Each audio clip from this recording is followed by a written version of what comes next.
Hello, everyone. I am joined with Matthew Corso. He is the president-elect of the class of 2019 for next year. Matt, first of all, thank you for taking the time to join us today. I see you're traveling, but thank you. Thanks, MJ. I appreciate the opportunity. So, Matt, we just spoke with Joe Yasso. He was the candidate who lost this election, and basically he told us that the stem of this grievance that was filed this year was because of a Facebook post that you had made in a group called Spring Break 2019. So can you just tell us your side of what happened in that post? Yeah, sure. So, obviously I was set out to campaign for a couple people, and the main one, Ryan Hicks, to elect him as the next president of the Student Government Association. So I felt what better way to kind of grab the attention of students that may not be voting than post it in the spring break group. Obviously, the post at the time, I had it approved by a couple people, and I obviously didn't meet any intent on the post. I still to this day stand in the fact that I didn't do anything wrong and that it was a fine way to grab users' attention. I think what was in question by the election committee was the whole point of having people comment done after they had voted, which to me was just one of the marketing techniques to get students who would not normally vote, if they saw a friend who was voting, to kind of get the word out and vote. So that was the Facebook post, and it was just used to kind of gain some traction in the election. So you mentioned it there, but bringing up the idea of commenting on this post when you were done, Joe had told us, as well as the election committee, that was kind of the issue there, where previous posts, students who had posted done may have been entered into a raffle, per se, to win free things in regards to this spring break post. So was that your intent when you posted this, to offer free things to those who voted?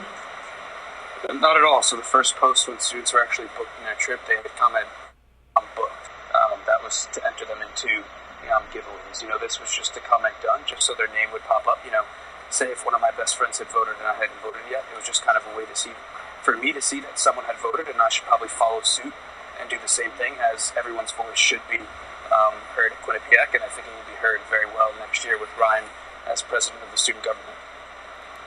So in talking to Joe and seeing his grievance, it appears that there was some deleted comments on this post, and I guess that was a part of the issue as well. So can you speak to, deleted comments, deleting the post as a whole? Is it still up to this day? What's the status there? I deleted the first two comments related to giveaways, just because I didn't want to associate the post and student government with free giveaways for spring break. I left one up and kind of just laid down the law, and I said, look, there's no connection or relation between spring break and student government voting. This is for the students and the students only right now. The post is deleted. Once I got word that the grievance was filed, I took it right down, even though I still maintain to this moment that there was absolutely nothing wrong with the post, and obviously the election committee saw that as well. After their tireless work, they saw that there was nothing wrong with the post. I think they jumped their horses a little too quick and decided to kind of have some meetings and try to find all that could have been wrong with the post, but obviously found no violations and should have not heard that grievance, and I guess that's where we are today with the results officially being certified. Yeah, so when we talked to Joe as well, he said he personally filed an appeal as well. So did you file any appeals, and if so, what did you include in them? Yeah, of course. I filed an appeal based on procedural error and new information. So I'm not really sure why he would ever file an appeal, as there was nothing that he could even have a grievance on.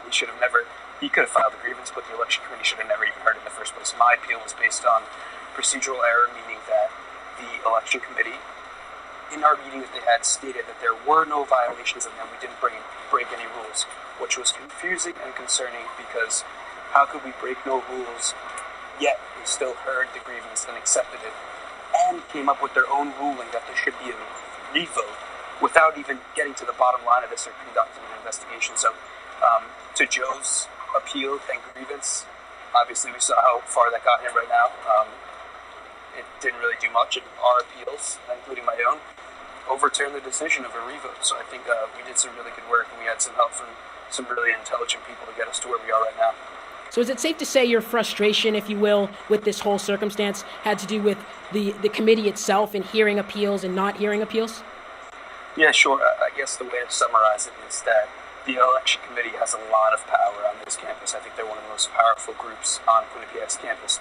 And for them to overlook their own rules and not even see what laws they were looking for when not was kind of a little concerning to me, just because they're put in place to do everything correctly and they still messed up. So I think for me to see all the hard work that they've done all year to mess up on something like this was kind of a little disappointing, but I really do commend them on the great work they've done in the last week and a half on getting this right. And Matt, I think the last question for you is, obviously these results are out, they're final, they're official. Ryan's the next president, Luke is the next vice president, and John being the next vice president for finance. So final question, what are your reactions to these rulings, and it is final?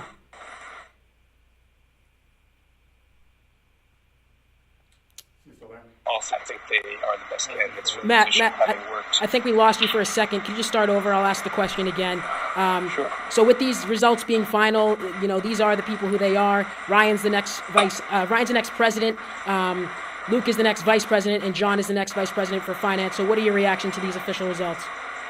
Yeah, I'm very happy with the results. I think it was a great day for Quinnipiac Bobcats, and I'm appreciative for everyone that took the time out to go support these candidates and go vote.